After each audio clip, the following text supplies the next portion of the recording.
দেশের বিভিন্ন জায়গায় মব জাস্টিস বা অনেক সময় গণপিটুনির ঘটনা ঘটছে। এসবের বিরুদ্ধে সোচ্চার হয়েছেন অনেকেই। মুখ খুলেছিলেন চলচ্চিত্র নির্মাতা মোস্তফা সরওয়ার ফারুকী। কদিন আগেও তিনি এ ধরনের ঘটনা বন্ধ করার আহ্বান জানিয়ে বলেছিলেন, মবরাজ থামান, শৃঙ্খলা আনেন। এবার কথা বলেন অভিনেত্রী মেহজাবিন চৌধুরী। ক্ষুব্ধ তারকার মন্তব্য, গণপিটুনিকে নর্মালাইজ করা হচ্ছে কেন? ফেসবুক পোস্টে এমনটাই লেখেন তিনি। বিস্তারিত জুনায়েদ আহমেদ সৈকতের ডেস্ক রিপোর্টে।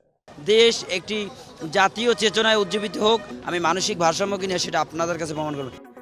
ঢাকা বিশ্ববিদ্যালয়ের ফজলুল হক মুসলিম হলে তোফাজ্জল হোসেন নামে এক যুবককে পিটিয়ে হত্যার ঘটনায় দেশজুড়ে তোলপাড় সৃষ্টি হয়েছে। সাধারণ মানুষ থেকে শুরু করে শোবিজ তারকারাও এ নিয়ে প্রতিবাদ জানিয়েছেন, জড়িতদের বিচারের দাবি জানিয়েছেন।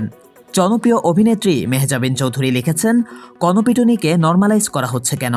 এরপর তোফাজ্জলের একটি ভিডিও শেয়ার করেছেন তিনি। মেহজাবিনের শেয়ার করা ভিডিওতে দেখা যায় হাস্যোজ্জ্বল তোফাজ্জলের জীবনের নানা মুহূর্তের ছবি ও ভিডিও। সারল্যমাখা সুন্দর হাসির মানুষটিকে হত্যার ঘটনা নাড়া দিয়েছে সবাইকে। দলমত নির্বিশেষে সবাই এ হত্যার বিচার চাইছেন। ভক্ত অনুরাগীরা তার সঙ্গে একাত্মতা পোষণ করেছেন। কমেন্ট বক্সে একজন লিখেছেন, আবরার ফাহাদ, সে তার শেষ সময়ে একটু পানি চেয়েছিল এবং তোফাজ্জল ভাইকে ভাত খাওয়ানো হয়।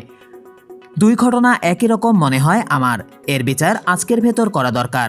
কে মেধাবী, কে ঢাবি ছাত্র, এসব এখন আর দেখার সময় না। বিচার করতে হবে, মানে করতে হবে। এদিকে এই ঘটনায় ফেসবুকে দীর্ঘ এক স্ট্যাটাস দিয়েছেন মহানগর খ্যাত নির্মাতা আশফাক নিপুণ।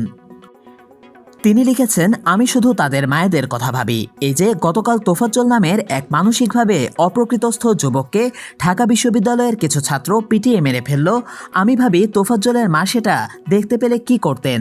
জানলাম উনি মারা গেছেন আগেই।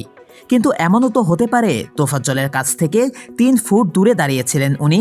ছেলেকে বাঁচাতে পারছিলেন না দেখে চূড়ান্ত অসহায় বোধ করছিলেন। হয়তো ছেলেকে ভাত খেতে দেখে আশান্বিত হচ্ছিলেন যে ছেলের কিছু হবে না আর, এই যাত্রা বেঁচে যাবে। হয়তো এরপরও নির্যাতনের মাত্রা দেখে আল্লাহর কাছে ফরিয়াদ করছিলেন ছেলেটার যেন মৃত্যু হয়, ছেলেটা যেন আর কষ্টের ভেতর দিয়ে না যায়।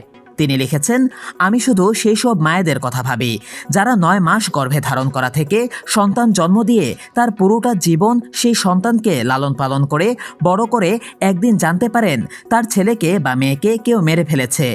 কি যায় তাদের ভেতর দিয়ে সেটা ভাবি। তাল পাই না, অন্ধকার লাগে সব।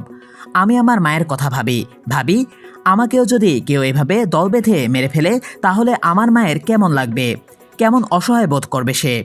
আপনারাও কি ভাবেন কি? অন্যদিকে গতকাল মোস্তফা সরওয়ার ফারুকী একই বিষয়ে লিখেন, তুমি যদি স্বাধীনতার মর্ম না বোঝো তাহলে তুমি স্বাধীনতার স্বাদ হারাবে। আব্বার কাছে শুনতাম দেশ স্বাধীন হওয়ার পর অনেকের মধ্যেই জোশ চলে আসছিল যে সে নিজেই অভিযোগকারী, নিজেই বিচারক, নিজেই এক্সিকিউশনার। হাতে অস্ত্র আছে অথবা আছে মবের শক্তি, সুতরাং মার, মেরে ফেল। ফল কি হয়েছিল আমরা জানি।